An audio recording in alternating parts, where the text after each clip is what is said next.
Hello everyone, आज है 16 जुलाई। इस सेशन में द हिंदू एडिटोरियल का वोकेबलरी कवर करते हैं। तो अगर आप किसी भी कॉम्पिटेटिव एग्जाम का प्रिपरेशन कर रहे हैं तो वीडियो लास्ट तक जरूर देखिएगा। चलिए वीडियो शुरू करते हैं। जल्दी से वीडियो को लाइक कर दीजिए और चैनल पर नए हैं तो जल्दी से चैनल को सब्सक्राइब कर लीजिए। तो चलिए शुरू करते हैं। देखते हैं आज का वर्ड। फर्स्ट वर्ड है कॉन्फ्रेंस। कॉन्फ्रेंस की बात करें तो नाउन की तरह काम कर रहा है। ऑलरेडी इस वर्ड से हम लोग वाकिफ होंगे, पता होगा हमें ये वर्ड, क्योंकि देखिए जब भी हम लोग कॉल पे अगर एक या दो से ज़्यादा फ्रेंड से बात करना चाहते हैं तो हम लोग कॉल को कॉन्फ्रेंस पे ले लेते हैं। तो कॉन्फ्रेंस मतलब होता क्या है, आइए जानते हैं। तो इसका इंग्लिश मीनिंग होता है ए मीटिंग ऑफ टू और more person for discussing matter of common concern.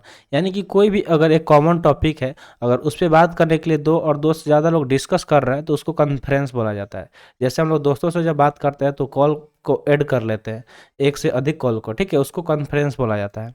तो इसका हिंदी मीनिंग क्या होता है, सम्मेलन होता है, ठीक है, सम्मेलन इसका हिंदी मीनिंग हो जाएगा। सिनोनिम्स की अगर हम बात करें, यानी कि ऐसे वर्ड्स जो सिमिलर हो, इसके सेम मीनिंग हो, तो उसका होता है कंसल्टेशन हो जाएगा, डिस्कशन हो जाएगा, फोरम हो जाएगा या फिर इंटरव्यू हो जाएगा। तो ये सारे सिनोनिम्स हो गए।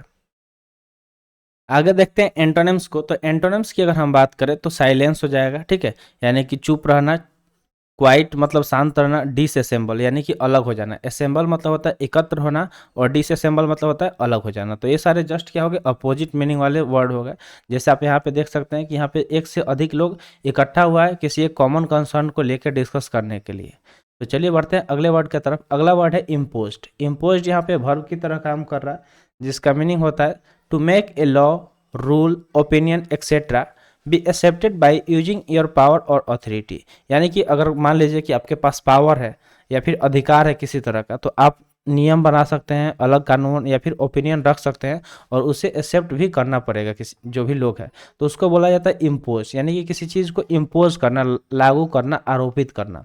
अगर जैसे मान लीजिए कि गवर्नमेंट जब जो होती है, सत्ते में जो भी सरकार रहती है, रूलिंग पार्टी, वो क्या करती है, किसी भी तरह का लॉ ला सकता है, वो लाता है तो उसको मतलब पास कराना होता है पार्लियामेंट के थ्रू, और वो जो पास हो जाता है तो उसे सब किसी को फॉलो भी करना पड़ेगा। सिनोनिम्स की अगर हम बात करें तो इसका सिनोनिम्स फोइस्ट हो जाएगा, फोर्स हो जाएगा, थ्रस्ट हो जाएगा या फिर इन्फ्लिक्ट हो जाएगा। तो ये सारे सिनोनिम्स हो जाएंगे। अगर एंटोनिम्स की बात करें, जस्ट अपोजिट वर्ड्स, तो क्या हो जाएंगे, डिसऑर्डर हो जाएगा, ठीक है, डिस्प्लेस हो जाएगा, फॉरगो हो जाएगा और ओवरलुक हो जाएगा। तो ये सारे इसके एंटोनिम्स हो जाएंगे। तो आई होप आपको वर्ड समझ में आ गया होगा। नेक्स्ट वर्ड की तरफ चलते हैं। नेक्स्ट वर्ड है प्रोविजन। लास्ट में आई एन आया है, ये नाउन की तरह काम करेगा। इसका मीनिंग होता है डिसऑर्डर, डिस्प्लेस, फॉरगे, ओवरलुक, ठीक है। तो ये सारे इसके सिनोनिम्स हो जाएंगे। अगर इसका हिंदी मीनिंग देख, सॉरी, ये इसका इंग्लिश मीनिंग हो जाए। अगर सिनोनिम्स,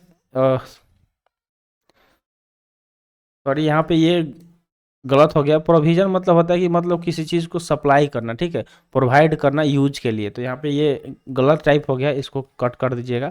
प्रोविजन का हिंदी मीनिंग प्रावधान हो जाएगा। अगर सिनोनिम्स की हम बात करें तो अरेंजमेंट हो जाएगा, प्लान हो जाएगा, अकाउंटरमेंट हो जाएगा या फिर कैटरिंग हो जाएगा। तो ये सारे सिनोनिम्स हो जाएंगे। एंटोनिम्स की बात करें तो रिमूवल, टेकिंग या फिर पॉइजन, ये सारे इसके एंटोनिम्स हो जाएंगे। जैसे आप यहाँ पे देख सकते हैं, फूड दिखाया गया, ग्रेन्स वगैरह, अनाज।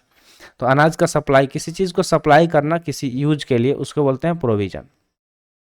फोर्थ वर्ड दिया गया है क्रिटिसाइज। क्रिटिसाइज यहाँ पे वर्ब की तरह काम कर रहा है, जिसका मीनिंग होता है indicate the fault of someone और समथिंग इन ए डिसअप्रूविंग वे। यानी कि मान लीजिए कि किसी के से कोई गलती हो जाता है, फॉल्ट हो जाता है, कोई कमी है उसके अंदर, तो उसको डिसअप्रूविंग वे में इंडिकेट करना, बताना, क्रिटिसाइज करना। जैसे मान लीजिए कि लोग होता है ना कि अगर आप में गलती हो गया तो आपको भला बुरा बोलेंगे, ये नहीं कि आपको मोटिवेट करेंगे कि हाँ आगे से ऐसे मत करना। वो लोग आपको भला बुरा बोलते हैं, ठीक है, क्रिटिसाइज करते हैं। तो उसका हिंदी मीनिंग आलोचना करना हो जाएगा, ठीक है। सिनोनिम्स की बात करें तो ब्लेम, ब्लास्ट, कास्टिगेट या फिर सेंस्योर, ये सारे सिनोनिम्स हो जाएंगे, ठीक है। तो यहाँ पे आप देख सकते हैं दो सिनोनिम्स बी से है और दो सिनोनिम्स सी से है, ठीक है। तो इसको आपको नोट डाउन कर लेना है। अगर एंटोनिम्स की हम बात करें तो अप्रूव हो जाएगा, कमेंट हो जाएगा, कॉम्प्लीमेंट हो जाएगा या फिर एक्सोनरेट हो जाएगा। तो ये सारे जस्ट अपोजिट वर्ड्स हो गए। जैसे आप यहाँ पे देख सकते हैं कि यहाँ पे ऑफिस का पिक्चर दिखाया गया है कि मान लीजिए कि ये कोई एम्प्लॉयमेंट है, ठीक है, और ये कोई गलत काम कर दिया तो बॉस आके उसको क्रिटिसाइज कर रहा है, उसको भला बुरा कर रहा है, आलोचना कर रहा है, ठीक है। फिफ्थ वर्ड दिया गया प्रोक्योरमेंट। लास्ट में एम ई एन टी आया है, तो जब भी वर्ड लास्ट में एम ई एन टी आए वह वर्ड नाउन की तरह काम करता है, क्योंकि M E N T noun suffix होता है। इसके मीनिंग की बात करें तो इसका मीनिंग होता है द एक्शन ऑफ ऑब्टेनिंग और प्रोक्योरिंग समथिंग। प्रोक्योरमेंट मतलब होता है कि ऐसा एक्शन जिसमें किसी चीज़ को प्रोक्योर या फिर ऑब्टेन किया जा रहा है, यानी कि प्राप्त करना। जैसे वसूली का बात होता है, तो वसूली में क्या होता है कि पैसे वसूला जाता है किसी से, ठीक है।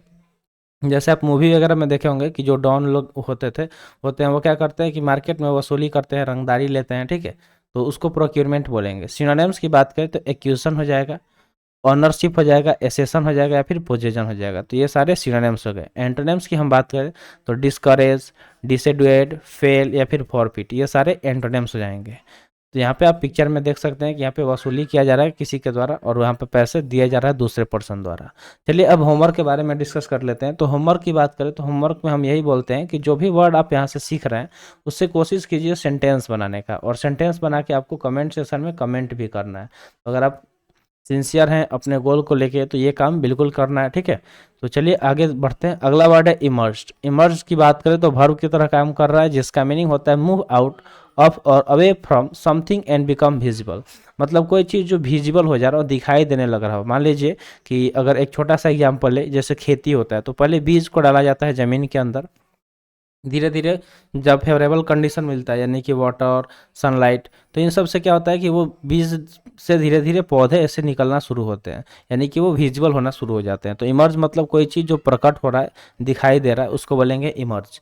सिनोनिम्स की बात करें तो एपियर। एपियर मतलब दृश्य होना, मतलब दिखाई देना, सरफेस पे आ जाना, मटेरियलाइज या फिर कम आउट, ये सारे सिनोनिम्स हो गए। अब इसका एंटोनिम्स देख लेते हैं। तो एंटोनिम्स क्या हो जाएगा, डिसअपियर हो जाएगा, ड्रॉप हो जाएगा, लीव हो जाएगा या फिर फिनिश हो जाएगा। जैसे यहाँ पे जो भी हम बताए हैं वो पिक्चर में देख सकते हैं और रिलेट करके याद कर सकते हैं। अगला वर्ड है एक्सटेंसिव, जो कि एक एडजेक्टिव की तरह काम कर रहा है, जिसका मीनिंग होता है कवरिंग और इफेक्टिंग ए लार्ज एरिया। तो एक्सटेंसिव मतलब होता है कि कोई चीज़ जो कवर कर रहा है या फिर इफेक्ट यानी कि प्रभावित कर रहा है बहुत बड़ा एरिया को, उसको बोलते हैं एक्सटेंसिव। तो एक्सटेंसिव यहाँ पे एडजेक्टिव हो गया, जिसका मीनिंग होता है व्यापक। हिंदी मीनिंग क्या हो जाएगा, व्यापक हो जाएगा। सिनोनिम्स की अगर हम बात करें तो ब्रॉड, जो काफ़ी चौड़ा हो, कॉम्प्रिहेंसिव, कंसिडरेबल या फिर एक्सपेंडेड, यानी कि जो फैला हुआ हो, तो उसको एक्सटेंसिव बोलेंगे। जैसे मान लीजिए कि अगर हम बात करें रेगिस्तान का, ठीक है, जो मरुस्थल है, डिजर्ट एरिया इंडिया में, तो राजस्थान में वो काफ़ी क्या है, एक्सटेंसिव है, यानी कि लार्ज एरिया में फैला हुआ है। अगर एंटोनिम्स की हम बात करें तो इसका एंटोनिम्स क्या हो जाएगा, एक्सक्लूसिव हो जाएगा, इनसिग्निफिकेंट हो जाएगा, लिमिटेड हो जाएगा या फिर लिटिल हो जाएगा। तो ये सारे इसके अपोजिट वर्ड्स हो जाएंगे। जैसे यहाँ पे खेती का बात हो रहा है, तो खेती जो होता है तो आप देखेंगे कि बहुत दूर दूर तक मतलब होता है। ऐसे अब जाएंगे पंजाब, हरियाणा, उत्तर प्रदेश, तो उधर अगर आप खेतों की तरफ जाएंगे ना, तो आपको बहुत दूर दूर तक मतलब पूरे लार्ज एरिया में सिर्फ खेती ही दिखाई देता है। अगला वर्ड यहाँ पे है रेज्ड। रेज्ड यहाँ पे वर्ब की तरह काम कर रहा है, जिसका मीनिंग होता है लिफ्ट और move to a higher position और लेवल, यानी कि किसी को उसके पोजीशन और लेवल को हायर पे पहुंचाना, उठाना, उसको बोलते हैं रेज्ड, यानी कि उठाना। इसका हिंदी मीनिंग हो जाएगा। सिनोनिम्स की बात करें तो बूस्ट, हाइक, इंक्रीमेंट और एसेशन, ये सारे इसके सिनोनिम्स हो जाएंगे।